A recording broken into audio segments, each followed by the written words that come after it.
নমস্কার, আমি দেবপ্রসাদ গাইন চলে এলাম প্রত্যেক দিনের মতো আজকেও আপনাদের সামনে সিএএ ও বিশেষ করে আজকে এসআইআরে যে 27 লক্ষ লোকের বাদ গেছে নাম, তাদের সম্পর্কে রাজ্যের মাননীয় মুখ্যমন্ত্রী শুভেন্দু অধিকারী মহাশয় কি বলেছেন সেই সম্পর্কে আজকে একটু আপনাদের সামনে আলোচনা করব।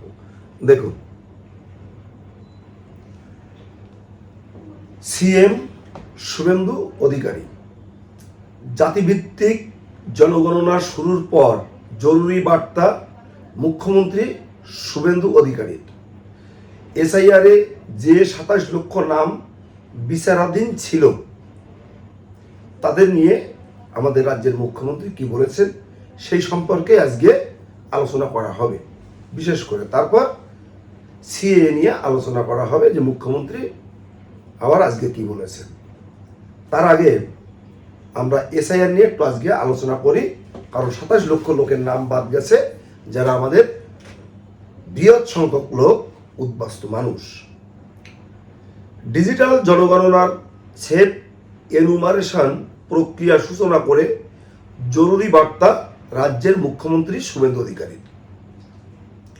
এসআইআরে যে 27 লক্ষ নাম বিচারাধীন ছিল তার মধ্যে 7 লক্ষ আবেদন করেছেন, 20 লক্ষ আবেদন করেননি। ডিজিটাল জনগণনার সেট এনুমারেশন প্রক্রিয়া সূচনা করে একথা জানালেন রাজ্যের মুখ্যমন্ত্রী। দিলেন অনুপ্রবেশ নিয়েও কড়া বার্তা। তাদের জন্য সুপ্রিম কোর্টের নির্দেশ ট্রাইব্যুনাল তৈরি করেছিল কলকাতা হাইকোর্ট। শনিবার ডিজিটাল জনগণনার সেলফ এনুমেশন প্রক্রিয়া সূচনা করে মুখ্যমন্ত্রী জানালেন ওই 27 লক্ষের মধ্যে 7 লক্ষ মানুষ ট্রাইব্যুনালে আবেদন করেছে, আর বাকিরা করেননি।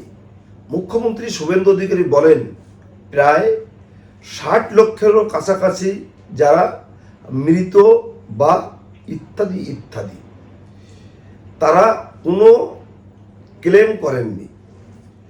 শেষ যে 27 লক্ষ বিচারাধীন ছিল ট্রাইব্যুনালে 7 লক্ষ আবেদন করেছেন, 20 লক্ষ নন রেসপন্সেড তারা নিজেরাই ভোটার হিসাবে দাবি করেননি। এবারে নাগরিক হিসাবে দাবি করবে কিনা সেটা মূল্যায়ন করে বলতে পারব। গত বছর 25শে জুন অনুপ্রবেশকারী সন্দেহে বাংলাদেশে পুশব্যাক করা হয়েছিল বীরভূমের পরিযায়ী শ্রমিক সোনালী বিবি সহ কয়েকজনকে। দীর্ঘ আইনি লড়াইয়ের পর গত 5 ডিসেম্বর আদালতের নির্দেশে বাংলাদেশ থেকে দেশে ফেরানো হয়েছিল সোনালী বিবি ও তার সন্তানকে। এরপর চলতি বছরের 8 জুলাই বাংলাদেশ থেকে ভারতে ফিরেছেন বীরভূমের সোনালী বিবির স্বামী সহ 4 জন। এদিন এই প্রসঙ্গ উঠে আসে শুভেন্দু অধিকারীর কথায়। সেই সঙ্গে অনুপ্রবেশকারী নিয়েও এদিন ফের কড়া বার্তা দিলেন মুখ্যমন্ত্রী। অনুপ্রবেশকারী তারা এদেশে বা এই রাজ্যে থাকবেন না। আগামী দিনে চিহ্নিত করে তাদেরকে ফেরত পাঠানো হবে সতর্কতার সঙ্গে এবং যাচাই বাছাই করে, যাতে বীরভূমের একটি ত্রুটি ঘটেছিল আগের সরকারের সময়, ভারতীয় তাকে পাঠিয়ে দেওয়া হয়েছিল বাংলাদেশে। আমাদেরও লক্ষ্য রাখতে হবে যাতে একজনও ভারতীয় এরকম অসুবিধায় না পড়ে। আবার যারা অনুপ্রবেশকারী তাদের যেতে হবে। শনিবার থেকে শুরু হলো সেলফ এনুমারেশন, চলবে 15ই আগস্ট পর্যন্ত। অর্থাৎ এই এসআইআরে যে সমস্ত মানুষের নাম বাদ গেছিল, যারা ট্রাইব্যুনালে আবেদন করেছিল তাদের ভিতরে অনেকেরই নাম উঠে যাবে। আর মৃত ভোটার যারা, তারা তো বাদ পড়বে। যারা বিভিন্ন 2-3 জায়গায় ভোটার তালিকায় নাম ছিল তারাও বাদ পড়বে। অনেকেই বাইরের দেশে থাকেন অথচ এখানে ভোটার তালিকায় নাম তুলে রেখেছিলেন তাদেরগুলোও বাদ যাবে। আর এর ভিতরে যাদের নাম বাদ গেল, এসআইআরে যারা 2000 সালের কোনো ডকুমেন্টস দেখাতে পারেনি, মা বাবা বা নিকটতম পরিজনের, তারা যদি 2024 সালের 14 সালের 31শে ডিসেম্বরের ভিতরে থেকে থাকে বা এসে থাকে, তাদের ডকুমেন্টস থেকে থাকে, তারা সিএ এর মাধ্যমে অ্যাপ্লিকেশন করে নাগরিকত্ব গ্রহণ করবে, তারপর তাদের নাম উঠবে। এটা গতকালকেও কিন্তু মুখ্যমন্ত্রী নিজেই এক অনুষ্ঠানে, যেখানে উদ্বাস্তু মানুষের হাতে নাগরিকত্ব সনদপত্র সার্টিফিকেট তুলে দিয়েছে, সেখানে তিনি বলেছেন। তো সিএম শুভেন্দু অধিকারী সিএ এর আওতায় এরা শরণার্থী, কাদের কথা উল্লেখ করলেন মুখ্যমন্ত্রী, কোন আইনের কথা বললেন, সেই সম্পর্কে আমরা একটু আলোকপাত করি। ঠাকুরনগরে মতুয়া বাড়িতে এখন চলছে সিএ এর ক্যাম্প, এই বার্তা মুখ্যমন্ত্রী দিয়েছেন। শনিবার আনুষ্ঠানিকভাবে কয়েকজনের হাতে সিএ এর সার্টিফিকেট এ নিয়ে আশায় বুক বেঁধেছেন মতুয়া সম্প্রদায়ের মানুষ। তো এখন রাজ্যের প্রত্যেক দিন প্রতিনিয়ত বিভিন্ন ক্যাম্পে চলছে সিএ এর আবেদন। এখানে ডিজিটাল জনগণনার অ্যানিমেশন প্রক্রিয়ার সূচনা করলেন মুখ্যমন্ত্রী, এবং সেখানে তিনি যে কথাটা বলেছেন, মুখ্যমন্ত্রী শুভেন্দু অধিকারী বলেন 23,965 জনকে এখনো পর্যন্ত দেওয়া হয়েছে সার্টিফিকেট, 2,30,905 জন মোট আবেদনকারী। এদিনে জোড়া পদক্ষেপ নিয়েছেন মুখ্যমন্ত্রী, যেমন ডিজিটাল জনগণনা প্রক্রিয়া চালু করেছেন। অন্যদিকে বিজেপি সরকার ক্ষমতায় আসার পরে শনিবার আনুষ্ঠানিকভাবে কয়েকজন মানুষের হাতে তুলে দিয়েছেন সিএ এর সার্টিফিকেট। কিন্তু আমি একটি কথা এখানে বলছি, যে মুখ্যমন্ত্রী বলেছেন 23,965 জন সার্টিফিকেট পেয়েছেন। তার কথার সাথে আমিও একমত হয়ে বলছি, আমাদের মাননীয় মুখ্যমন্ত্রী যে হিসাবটা বলেছেন 23,000, আমার মনে হয় ওনাকে যে হিসাবটা দেওয়া হয়েছে সেটা যারা দিয়েছে তাদের জন্যে ভালো, তারা তাদের মতো করেই দিয়েছে। কিন্তু আমরা প্রতিনিয়তই যে সার্টিফিকেটগুলোর কর্নারে যে সার্টিফিকেট নাম্বারগুলো দেখি, সেটা কিন্তু এর থেকে দ্বিগুণ। সেই নাম্বারটা এই 23,000-এর থেকেও দ্বিগুণ। তো আমি সেটা আগামীকালকে দেখে নেব, দেখে নেওয়ার পর বা মানে 2-1 দিনের ভিতরে যারা সার্টিফিকেট পেয়েছে তাদের নাম্বারটা দেখে নেব, দেখে নিয়ে আমি আপনাদের জানাবো যে সার্টিফিকেট নাম্বার কত। কারণ 1, 2, 3, 4 এভাবেই হয়ে তো সার্টিফিকেটের নাম্বার আসছে, তাহলে সেই নাম্বারটা কত সেটা আমিও বলবো। সিএর আওতায় এরা শরণার্থী, মুখ্যমন্ত্রী কাদের কথা বলেছেন? মুখ্যমন্ত্রী শুভেন্দু অধিকারী বলেছেন হিন্দু, শিখ, খ্রিস্টান, জৈন, পার্সি, বৌদ্ধ, তারা কিন্তু অবৈধ অনুপ্রবেশকারীর পর্যায়ে পড়ে না। অর্থাৎ হিন্দু, বৌদ্ধ, খ্রিস্টান, শিখ, জৈন, পার্সি এই 6 সম্প্রদায়ের মানুষ, এরা অবৈধ অনুপ্রবেশকারীর মধ্যে পড়ে না, তারা শরণার্থীর পর্যায়ে পড়ে। এক্ষেত্রে ভারত সরকার 2019 এর আইনে 2024-এ যে রুল জারি করেছে সেটা খুব পরিষ্কার, যে সিএর আওতায় এরা শরণার্থী। এই অবস্থায় আশায় বুক বেঁধেছে মতুয়া সম্প্রদায়ের প্রচুর মানুষ। এখন রাজ্যে প্রচুর জায়গায় চলছে সিএ এর ক্যাম্প, প্রতিদিনই এখন প্রচুর মানুষ প্রচুর ক্যাম্পে সিএ এর মাধ্যমে নাগরিকত্ব নেওয়ার জন্য আবেদন করছেন। এদিকে আমাদের কুলগুরু শান্তনু ঠাকুর মহাশয়, মতুয়া সংঘপতি ও কেন্দ্রীয় জাহাজ প্রতিমন্ত্রী শান্তনু ঠাকুর মহাশয়, বিজেপির সংসদক কেন্দ্রীয় জাহাজ প্রতিমন্ত্রী শান্তনু ঠাকুর বলেন, প্রচুর মানুষ সার্টিফিকেট পাচ্ছে। মুখ্যমন্ত্রীকে বলেছি আরও সরলীকরণ যাতে করা যায়, পুরো বিষয়টি রাজ্যকে দেখতে, তাহলে সুবিধা হবে, তাড়াতাড়ি আমাদের এই সম্প্রদায়ের মানুষ নাগরিকত্ব পাবে। মতুয়া শরণার্থীদের মর্যাদা দিয়ে সিএ এর শংসাপত্র তুলে দেওয়া হয়েছে। উত্তর 24 পরগনা, বাগদা, বনগাঁ,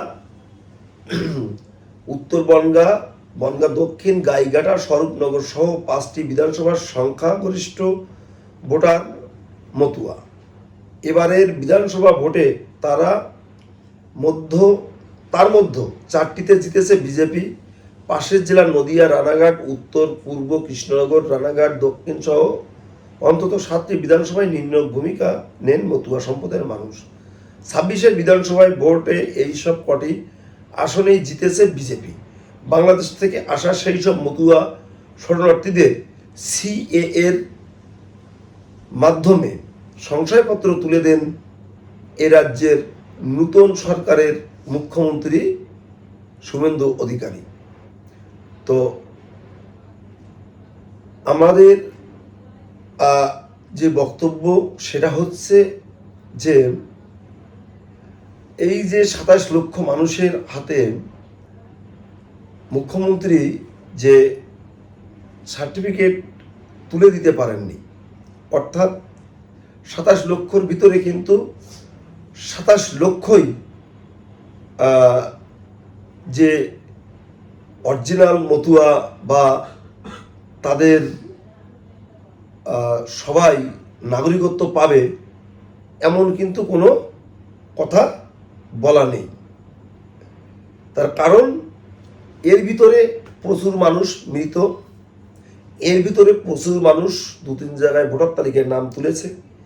এর মধ্যে প্রচুর মানুষ তারা হয়তো বাংলাদেশে আছে বা পাকিস্তানে আছে বা আফগানিস্তানে আছে বা প্রবাসে আছে, তারাও অনেকে ভোটার তালিকায় নাম তুলে রেখেছিল, সেগুলো বাদ যাবে। তারা 2014 সালের 31 ডিসেম্বরের ভিতরে এখানে এসেছে, তারা সিএ এর মাধ্যমে অ্যাপ্লিকেশন করে সিটিজেনশিপ সার্টিফিকেট গ্রহণ করবে। তারা সেই সার্টিফিকেটের মাধ্যমে নাগরিকত্ব পেয়ে যাবে। এইটা হচ্ছে মুখ্যমন্ত্রীর বক্তব্য। মুখ্যমন্ত্রী আরও বলেছেন যে এসসি কার্ড নিয়ে বড় বিড়ম্বনা হচ্ছে, সেটা সার্টিফিকেট পাওয়ার পরে আমরা দেখব। এমনও বলেছেন পাসপোর্টের ব্যাপারে, আরও বলেছেন যে এই সার্টিফিকেট পাওয়ার পর ভোটার তালিকার ব্যাপারে। তার মানে হচ্ছে মুখ্যমন্ত্রী প্রত্যেকটা জিনিসই জানেন যে এই সার্টিফিকেট পাওয়ার পরেও আমাদের মানুষগুলোর কি কি অসুবিধা হচ্ছে, সেগুলো মুখ্যমন্ত্রীর একেবারে মাথার মধ্যে আছে যে এই সার্টিফিকেট পাওয়ার পর আমাদের উদ্বাস্ত মানুষদের কি কি সুবিধা দিতে হবে, কীভাবে তাদের যাতে এই ভারতবর্ষের একজন নাগরিক যেমন তেমন সমমানের সুবিধা যাতে এই সার্টিফিকেট পাওয়ার পর এই উদ্বাস্ত মানুষগুলো নাগরিকত্ব পাওয়ার পর তারা যেন অবশ্যই তারাও এই সুবিধাটি ভোগ করতে পারে।